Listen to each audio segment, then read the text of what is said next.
पंडित आत्मदेव शर्मा, उनकी धर्मपत्नी का नाम धुंधली था। विप्र कार्य में अपने दैनिक कार्यों को करते हुए समय व्यतीत करते थे।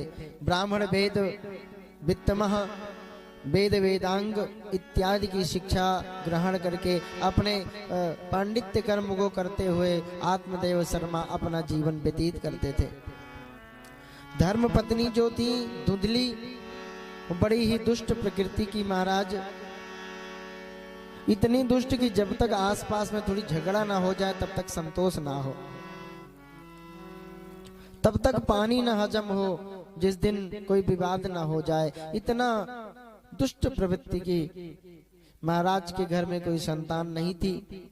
महाराज नित्य पथ चिंतित होते। एक दिन इतने दुखी हुए कि आत्महत्या करने के लिए जंगल वन चले गए। वन में पहुंचकर आत्महत्या करने के लिए रो रहे थे। एक महात्मा जी दिखाई दिए। महात्मा जी ने कहा, विचार किया कि कोई मुमुक्षु श्राद्ध होगा, कोई परिवार से दुखी होगा, आकर सन्यास लेना चाहता होगा, और महात्मा जी ने कहा उपदेश देकर के इसको भी सन्यासी बना दे। जब महात्मा जी पास में पहुंचे तो पहुंचकर देखा कि रो रहा था, और महात्मा जी को देखकर आत्मदेव और भयंकर रोने लगा। तो व्यक्ति ज्यादा रोने लगता है, जोर से रोने लगे। अरे समझाया, क्या हुआ बताइए। आत्मदेव कहते हैं कि जब मैं पितरों को सुबह तर्पण करके जल देता हूं तो पितरों के आंखों में आंसू आ जाते हैं। महाराज वृक्ष लगाता हूं, कोई फल नहीं निकलता। एक गाय हमने रखी है, उसको भी कोई बच्चा नहीं होता। महाराज हमारे करोड़ों जन्मों के पाप इकट्ठे ही उदित हो गए हैं। महात्मा ने सिर पटक लिया, लो हमने तो सोचा था कोई साधक होगा, मुमुक्षु होगा, ये तो संसार के उसमें फंसा हुआ फिर से ही रो रहा है। समझाया महात्मा जी ने, कहा अरे कौन से पुत्र, कौन किसके पुत्र, सगर के तो थे इतने पुत्र, महाराज किसको पुत्र ने गति। खूब समझाया, अपना ही स्वयं आप आत्म कल्याण व्यक्ति अपना ही स्वयं कर सकता है। कुछ समझ में नहीं आया। कहा महाराज आप परिवार की सुख को नहीं समझते हैं। जब बच्चा छोटा सा पिताजी कहकर बोलता है कितना अच्छा लगता है। महात्मा जी ने एक फल निकाल कर दिया, कहा ये ले जाओ और स्नान इत्यादि करके पत्नी इस फल को खा लेगी और बड़ी सत्कारिक संस्कारित जो है संतान उत्पन्न होगी। महाराज लाकर के प्रसन्नता से धुंधली को फल दिया। धुंधली ने उस फल को रख दिया और विचार किया कि इस फल से कोई संतान हो जाएगी। पड़ोसन आई, पड़ोसन ने समझाया, कहा नहीं बहन इस फल को खा लीजिए। एवं कुतर्क योगेन, अनेकों कुतर्क किए। कहा दैवात घाटी ब्रजेत ग्रामे, यदि डाकुओं को कहीं गांव में आक्रमण हुआ तो पलायते गर्भिणी कथम, गर्भिणी भाग भी नहीं सकती। फिर मैं थोड़ा भोजन कर पाऊंगी, पेट में संतान रहेगी तो मैं खाना भी कम खाऊंगी, तो फिर कमजोर हो जाऊंगी। अनेकों कुतर्क किया। पड़ोसन चली गई। एक बहन आई, बहन ने समझाया, कहा मेरे संतान होने वाली है, मैं तुझे दे दूंगी। भाई बहन का पूरा संपत्ति मिल जाएगा, बैठे बैठाए पंडित जी धनी है और तुम परेशान मत हो। और इस फल को गाय को खिला दो, यदि बच्चा गाय को भी तो नहीं है, यदि हो गया तो समझ लेना कि फल में ताकत है, अच्छा है, दोबारा पंडित जी से फल मंगवा लेना। और यदि नहीं हुआ तो कोई बात नहीं, मैं बच्चा तो तुमको लाके दे ही दूंगी। पंडित जी यही समझेंगे कि फल तो धुंधली ने खा ही लिया है। क्या हुआ महाराज, बहन की बात, हाँ बहन हो तो ऐसी, बहुत बढ़िया समझाया। बताओ, बहन समझा के गई, फल गाय को खिला दिया। समय व्यतीत हुआ, बहन को पुत्र हुआ और चुपके से लाकर के उस बहन ने पुत्र दे दिया। धुंधली ने बता दिया पतिदेव को। पंडित जी सीधे साधे, क्या पता। वृंदावन बिहारी लाल की जय। बोला आपका पुत्र है। मान लिए पूरे गांव में उत्सव होने लगा कि पंडित जी के यहाँ संतान हुई है। एक महीने पश्चात, कुछ समय पश्चात गाय को भी एक बच्चा हुआ, एकदम मनुष्य की आकृति का, जैसे मनुष्य। कान केवल गाय की तरह थे, बाकी मनुष्य था। पंडित जी ने प्रसन्नता से गोकर्ण नाम रख दिया। अब गाय का पुत्र है तो विचार उचार नहीं, और उसके लिए उत्सव हो रहे थे, नामकरण उसका नहीं हुआ था। अब उसका भी नाम रखने चले तो धुंधली ने मना कर दिया, नहीं महाराज, मेरा बेटा है, 9 महीने मैंने इसको गर्भ धारण करके रखा, कितने दुख सुख सहे तुम्हें क्या पता, इसका नाम रखूंगी मैं, मेरे जैसे मेरा नाम वैसे इसका, मैं धुंधली, इसका नाम धुंधकारी। पंडित जी ने कहा ठीक है, तो ही रख ले अपने हिसाब से। अब उसका नाम गोकर्ण, धुंधकारी। समय से दोनों बड़े हुए। कियत काले न तो जातो, दोनों बड़े हुए, लेकिन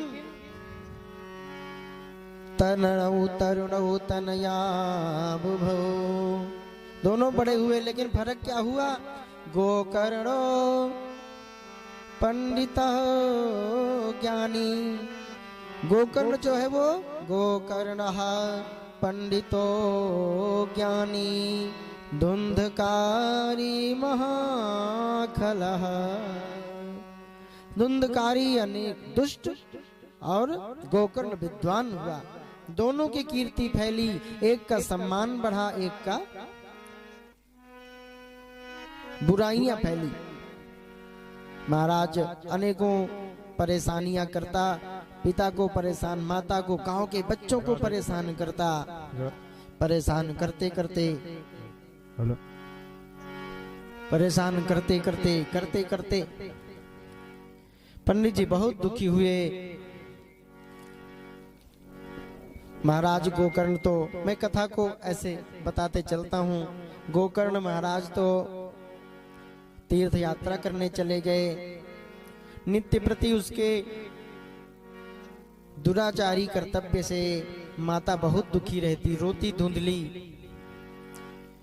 पिताजी दुखी होकर परेशान। एक दिन पिताजी को रोते हुए महाराज गोकर्ण ने देखा। गोकर्ण ने एक किनारे बुलाकर एकांत में पिताजी को समझाया। कहा पिताजी, ये बातें हम सबको भी समझनी चाहिए। गोकर्ण ने कहा, न चैन्द्रस्य सुखम किंचिन न सुखम चक्रवर्तिनः, सुखमस्तो विरक्तस्य मुनिरे कांत जीवनः। पिताजी, आपकी अवस्था अधिक हो गई है, आपको भगवान का भजन करना चाहिए। क्योंकि बहुत लोग संसार में ऐसे आते हैं और चले जाते हैं, उम्र बीत जाती है, भगवान को भी नहीं समझते। बहुत लोग भगवान क्या है कुछ नहीं जानते। अरे उमरिया बिताए दई राम नहीं चिन्हा, उमरिया बिताए दई राम नहीं चिन्हा, उमरिया बिताए दई राम नहीं चिन्हा, उमरिया बिताए दई राम नहीं चिन्हा, राम नहीं चिन्हा, घन श्याम नहीं चिन्हा, राम नहीं चिन्हा, घन श्याम नहीं चिन्हा, राम नहीं चिन्हा, घन श्याम नहीं चिन्हा, राम नहीं चिन्हा,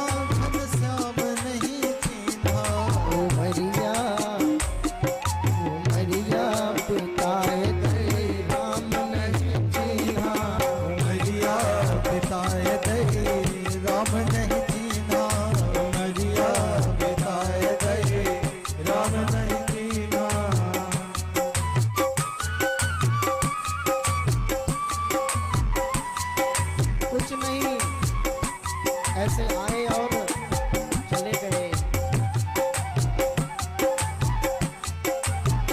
भोजन किया, संसार में रहे। राम नहीं चिन्हा, घनश्याम नहीं चिन्हा। राम नहीं चिन्हा, घनश्याम नहीं चिन्हा। राम नहीं चिन्हा, सीता राम नहीं चिन्हा। राम नहीं चिन्हा, सीता राम नहीं चिन्हा। उमरिया आए गई राम नहीं चिन्हा। उमरिया आए गई राम नहीं चिन्हा। उमरिया बिताए गए। राम नहीं चिन्हा। उमरिया बिताए गई राम नहीं चिन्हा। उम्र बीत गई, भगवान तक के बारे में कोई जानकारी हम हासिल नहीं कर सके। इस प्रकार समझाया पिताजी को, कहा पिताजी न इंद्र को सुख है, यहाँ तक कि लोग कहते हैं कि राजा सुखी है, राजा कहते हैं महाराजा सुखी है, महाराजा कहते हैं इंद्र सुखी है, और इंद्र कहता है भगवान ब्रह्मा सुखी है, और ब्रह्मा कहते हैं भगवान विष्णु सुखी हैं। सब दुखी हैं, कोई सुखी नहीं है, बोले सुखी को है। सुखी केवल राम को दास, भगवान का सेवक ही खुशी है, और कुछ प्रसन्न नहीं। न चैन्द्रस्य सुखम किंचिन न सुखम चक्रवर्तिनः। सुखमस्तु विरक्तस्य मुनिरेकांत जीविनः। इस प्रकार समझ में आया। पिताजी दसम स्कंद का पाठ करके वन चले गए। माता को परेशान कर पैसे मांगता, धुंधली भागकर अंधकूप में गिर गई, उसका भी प्राणांत हो गया। एक दिन 5 वेश्याओं को इकट्ठा बुलाकर घर में ही रख लिया। चोरी करता खूब, चकाचक पैसे लाता, खूब खिलाता, मस्त रहता। एक दिन राजा के यहाँ चोरी की खूब धन लाया। गणिकाओं ने देखा कि ये तो खुद भी फंसेगा और मुझे भी फंसाएगा। सबने इकट्ठा होकर के इसको मार दिया और मार करके धन लेकर गायब। महाराज गोकर्ण ने सुना तो गोकर्ण ने इसका पिंडदान गया में कर दिया, तब भी इसकी कोई मुक्ति नहीं हुई। घर घूमते हुए एक दिन आए तो रात्रि में जैसे सोने लगे तो कभी भेड़ बनता तो बकरा, कभी भैंसा का रूप धारण करके डरने लगा। महाराज डरावना रूप बनाता। गोकर्ण ने पूछा कौन हो, तो बोल नहीं पा रहा था, तो जल लेकर के छींटा दिया और बोलने की शक्ति आई तो कहा अहम भ्राता तुदीयोस्मि धुंधकारी नामतः। मेरा नाम धुंधकारी है, मैं तुम्हारा भाई हूँ। अपने स्वकीय कर्म, अपने ही कर्म के द्वारा ब्रह्मत्वम नाशतम मयः, अपने ही कर्म के द्वारा मैं इस पाप कर्म को भोग कर प्रेत हुआ हूँ।